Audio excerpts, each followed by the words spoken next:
Alright guys, so today we're starting off doing some chest, and we're going to do some dumbbell bench press to start with. You know, you want to start off light, get everything warmed up, and come down slow and squeeze at the top. Really, when you're doing bench press, it's about elbow placement, where your elbows are guiding the rep, and try to keep the elbows, you know, not flared out too much. Just control your elbows and bring the weight up nice and slowly, squeezing at the top, trying to use the pectoral muscle only rather than slinging weights and, you know, using joints and all that. Even though your elbows are in play, they're just more of a guiding technique, and you're gonna really feel it in your chest. I was doing incline here, and I think that's the best angle for the chest. Flat is good as well, but the incline is just a different dimension.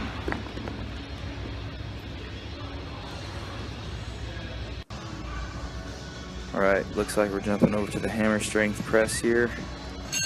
In the beginning of the workout, I wanted to do a lot of presses to really just get everything warm and shock the muscle, so to speak. On these hammer strengths, it's good to not lock out, because that'll keep the pressure on your chest when you're not locked out. And I'm doing one plate here to warm up, but sometimes I do two warm-up sets with one plate, because I really want to get blood in the muscle. It's not about weight, it's more about repetitions, and it's more about just feeling it out.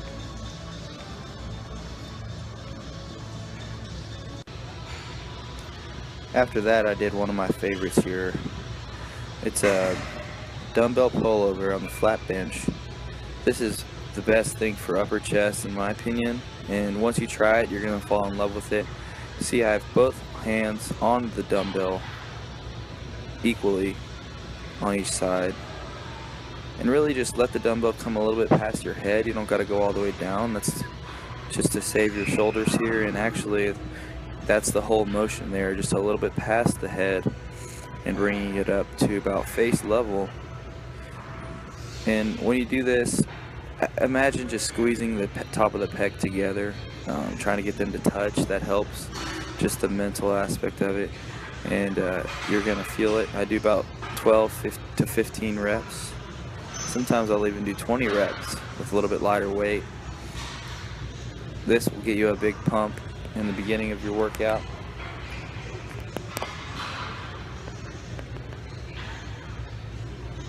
The thing about the leg placement there, just have your shoulder blades on the bench and support yourself with your legs. Nice and easy, guys. Alright, back to the hammer strength, and you know, I wanted to top off the upper chest again, and this is me sitting sideways on the hammer strength press, doing a one-arm press.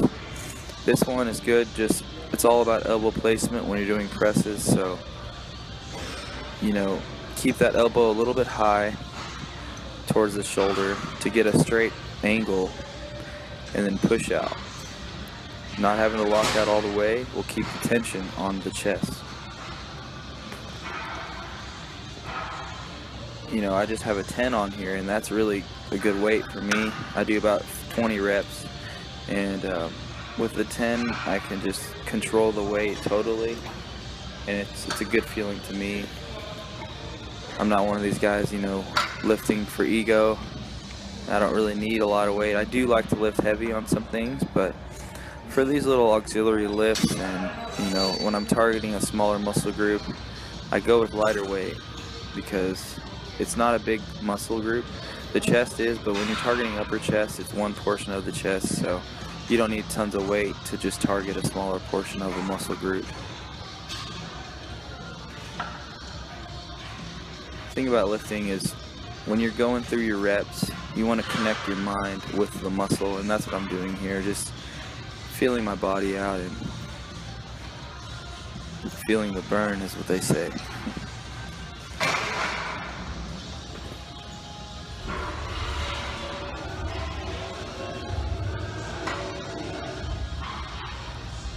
This one is great. Alright, after that it looks like we jumped over to some cables. We're going to do some flies. You know, I did a lot of presses there, now we're doing some flies. Sometimes I split them up. Sometimes I do a press, then a fly, then a press, then a fly. This one's a classic for chests. You know, really step out with the cables to give some tension on the chest. Keep your chest and your eyes up and just let it stretch you out and bring it down evenly, both arms evenly as best as you can. So one side of your chest isn't working harder than the other. You know, 10, 12, or even 15 reps on this to really add definition to the chest and to add that bulky look. I mean, this is going to round it out, give it a good look. Alright, and it looks like we're going to finish up here with some machine dips. And sorry, there's a storm outside if y'all heard that lightning. But there's a way to do these, you know, free weight, but I always opt for the machine because at this point in the workout I'm pretty toasted and I'm looking for just a good stretch to top off my pump. And that lower chest area, you know, it's you don't want to get it too bulky. You want to have a nice round look to the lower area of your chest. So, you know, using the dip machine just allows you to control that area, squeeze it out and rep it out. That's what it's all about.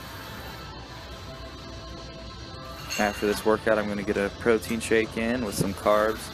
If you're looking for any supplements for your bodybuilding journey, there's a link below this video. Be sure to click it and check out the supplements. They'll help you out, you know, to gain muscle and just to live a healthy lifestyle. Thanks a lot, y'all.